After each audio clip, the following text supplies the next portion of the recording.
Hey, this is JP with Central Idaho Mountain Weather. It's July 6th, 2026. Looking at the surface map of what we got going on for the day. We got some high pressure over the four corners there. That's going to be injecting some monsoonal air into Idaho over the next few days, causing afternoon thunder showers.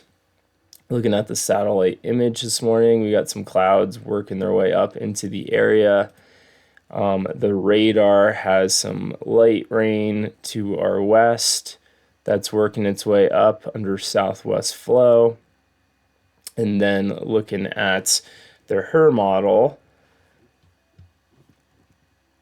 right at the beginning here, it looks like we're going to maybe have some storms entering South Valley in the first few hours of the day, and then it's going to have some afternoon thunder showers build mostly to the north and east of the mountains, so not too much in our zone until tomorrow afternoon when we have some clearer weather, more time for the daytime temperatures to get warmer, hotter air to mix in, and this kind of is like where it finishes out for the 24-hour forecast. But you can see these thunder showers working into the area for maybe some evening nocturnal thunder showers.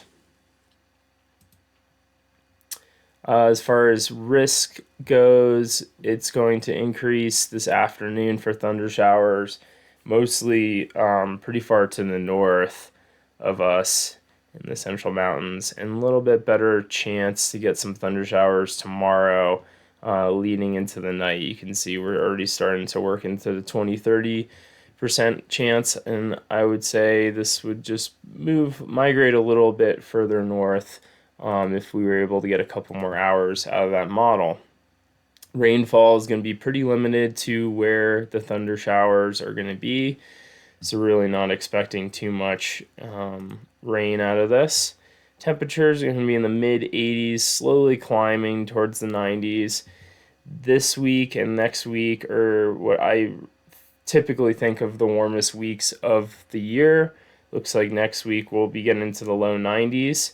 Sometimes we do get into the upper 90s, so that is pretty nice to not see that. Looking at the 500 millibar, I went with the anomaly today just to kind of show the difference in color here. So the bluer colors are going to be where that lower pressure is, warmer colors are where the high pressure is, and just kind of show the overall flow here. So we have lots of through the week, we have not too much going on big pattern wise. We got some zonal flow kicking in towards the end of the week. That's going to kind of shutter or stop some of that monsoonal air from coming up the coastline. But let me play this into the weekend. In the weekend, we're actually going to have this big high pressure system develop over the Great Basin and create this heat dome. And because we have this high here, you got to look upstream of the weather to know what's going to happen. This high is going to make this low more significant, which then is going to increase the how great this high is going to be. So this is going to become this great heat dome, which is going to allow monsoonal air to come up the coastline and get injected around that massive heat dome. And you can see that increase for Tuesday, Wednesday, Thursday before it migrates finally to the east. You can start to see some cyclones building over here off the coast of Mexico that are going to come up and probably introduce some moisture. And this is getting pretty far into the future forecast, but it is showing that the pattern, this is for, let me back this up a little bit, is going to become wetter for next week. So just kind of afternoon showers this week, and then I'm going to start this off or this model's precipitable water. So how saturated the atmosphere is. The